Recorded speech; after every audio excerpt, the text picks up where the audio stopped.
नमस्कार, मी ॲडव्होकेट किरण पाटील. माझ्या चॅनलमध्ये तुमचं स्वागत आहे. इनामी जमीन किंवा इनाम याविषयी तुम्हाला काही माहिती आहे का? जर माहिती नसेल तर हा व्हिडिओ शेवटपर्यंत नक्की बघा.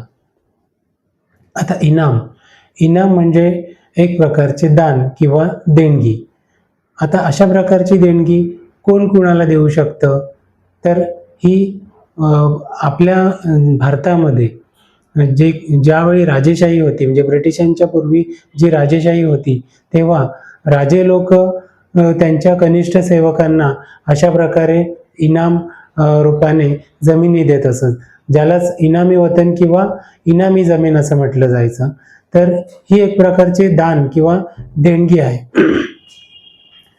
म्हणजेच आपण असंही म्हणू शकतो की एखाद्या सरकारने एखादी जमीन मिळकत निरंतर वापराकरता एखाद्याला मंजूर केली असेल तर त्याला आपण ते इनाम म्हणू शकतो किंवा सरकारने दिलेले दान किंवा देणगी म्हणू शकतो.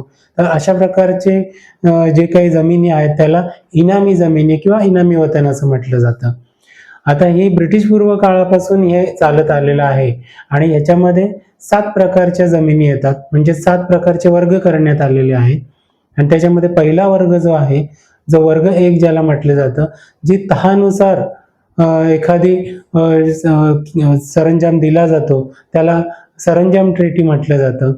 आणि एखादी जमीन ही राजकीय सरंजाम म्हणून एखाद्या सेवकाला दिली जाते तेव्हा त्याला राजकीय सरंजाम असं म्हटलं जातं.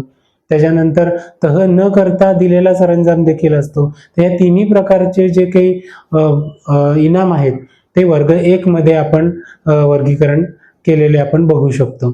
वर्ग 2 मधली जी जमीन आहे ती खाजगी प्रकारची वतन जमीन आहे, जी खाजगी लोकांना दिली जाते. त्याचप्रमाणे वर्ग 3 ही देवस्थान जमीन आहे आणि ही देवस्थान जमीन आहे ती विशिष्ट प्रकारच्या देवदेवता ज्या काही गावामध्ये असतात किंवा प्रमुख देवता असं म्हणू शकतो त्यांना, त्यांच्या पूजा अर्चा किंवा सेवेकरता जी दिलेली असते त्याला जी वर्ग 3 ची देवस्थान जमीन असं म्हटलं जातं. त्याच्यानंतर वर्ग 4 ची जी जमीन आहे त्याला परगणा कुलकर्णी जमीन म्हटलं जातं, जी कायमस्वरूपी दिली जाते कुलकर्णी वतनदारांना. त्याच्यानंतर वर्ग 5 मध्ये जी जमीन येते इनामी जमीन, त्याला परगणा कुलकर्णी जमीनच म्हटलं जातं, परंतु ती वारसा हक्काने जी मिळालेली असते ती त्या प्रकारची जमीन आहे, ती वर्ग 5 मध्ये येते. ती सुद्धा परगणा कुलकर्णीच आहे, परंतु वारसा हक्कासंबंधी. वर्ग 6 मध्ये जी जमीन येते त्याला गाव कामगार कनिष्ठ सेवक अशा प्रकारची जमीन म्हटलं जातं. म्हणजे जो काही त्या विशिष्ट गावातील कनिष्ठ सेवक असेल त्याला ही त्यावेळच्या शासनाकडून दिली जात होती, म्हणून त्याला वर्ग 6 मध्ये वर्गीकृत करण्यात आलेला आहे. आता वर्ग 7 मध्ये कोणत्या प्रकारची जमीन येते? जी महानगरपालिका किंवा स्थानिक स्वराज्य संस्था यांनी शाळा, महाविद्यालय, हॉस्पिटल्स किंवा सार्वजनिक कामे करण्याकरता जो महसूल असतो तो माफ केलेली अशी प्रकारची जी जमीन असते त्याला ही वर्ग 7 ची जमीन असं म्हटलं जातं. ही फक्त सार्वजनिक कामाकरता अशा प्रकारचं इनाम दिलं जातं शासनातर्फे. आता ह्यामध्ये जर आपण वर्ग 1 ते वर्ग 7 च्या जमिनीचं आपण जर अवलोकन केलं तर याच्यामध्ये वर्ग 3 म्हणजे देवस्थान इनाम आणि वर्ग 7 म्हणजे शाळा, महाविद्यालय, हॉस्पिटल, सार्वजनिक कामाकरता दिलेली जमीन, हे जे काही 2 वर्ग आहेत ते सोडले तर बाकीची सर्व इनाम वतने किंवा सर्व इनामी जमिनी या खालसा करण्यात आलेल्या आहेत भारत सरकारकडून. आणि खास करून स्वातंत्र्योत्तर काळामध्ये बहुतेक जमिनी या वतन जमिनी ज्या आहेत त्या खालसा करण्यात आलेल्या आहेत. आता ह्यामधील देवस्थानची जी जमीन आहे ती हस्तांतरणास पात्र नसते किंवा त्याचं हस्तांतरण केलं जाऊ शकत नाही आणि कुळ कायद्यानुसार कुळांना ती खरेदी करता येत नाही किंवा इतर कोणालाही ती खरेदी करता येत नाही. त्याच्यामुळे अशा प्रकारचं तिचं स्वरूप आहे.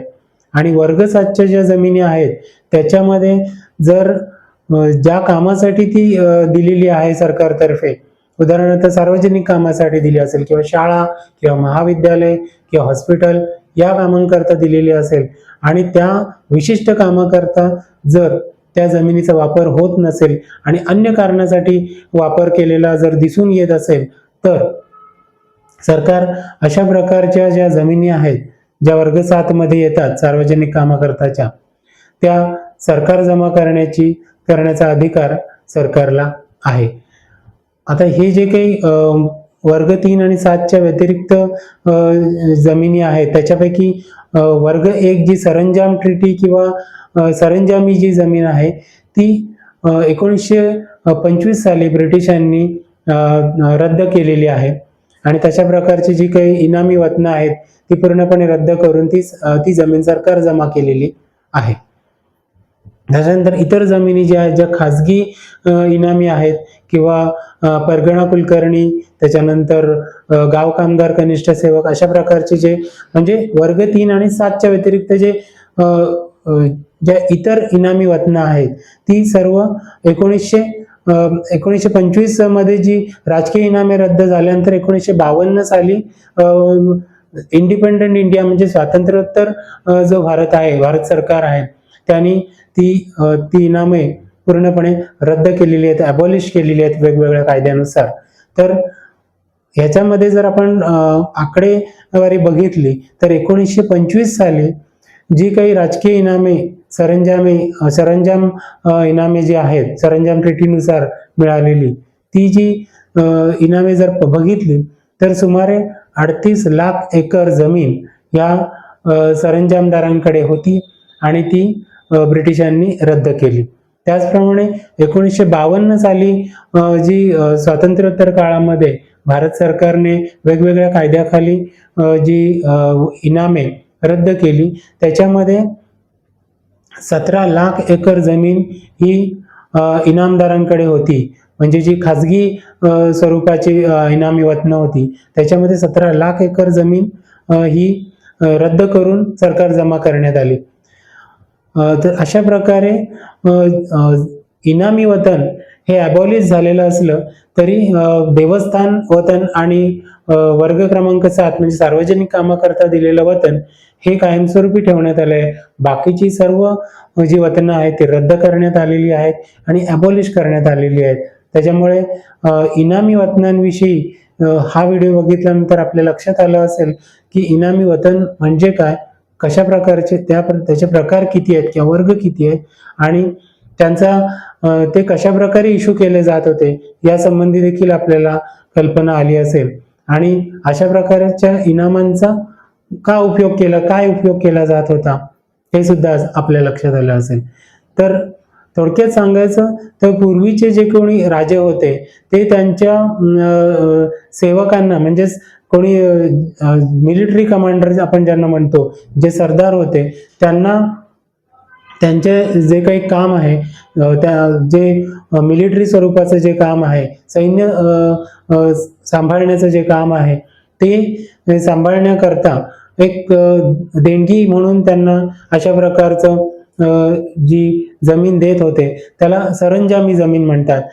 अशी तिथून सुरुवात झालेली आहे आणि त्याच्यानंतर मग वेगवेगळ्या प्रकारचे वर्गीकरण होऊन मग खाजगी इनाम, त्याच्यानंतर इतर देवस्थान वगैरे, त्याच्यानंतर कुलकर्णी वतन, अशा प्रकारचे वेगवेगळे वर्ग हळूहळू त्याच्यामध्ये तयार झाले. आणि अशा प्रकारे ही इनामी वतनी जी जमीन आहे त्याचं जे स्वरूप आहे ते आपल्या या लक्षात आलं असेल हा व्हिडिओ पाहिल्यानंतर. माझा हा व्हिडिओ पाहिल्यानंतर जर आपल्या ज्ञानामध्ये भर पडली असेल तर नक्कीच मला याच्यामध्ये तुमचा अभिप्राय कळवा, कॉमेंट जरूर करा आणि माझा व्हिडिओ पाहिल्याबद्दल मी तुमचे धन्यवाद मानतो.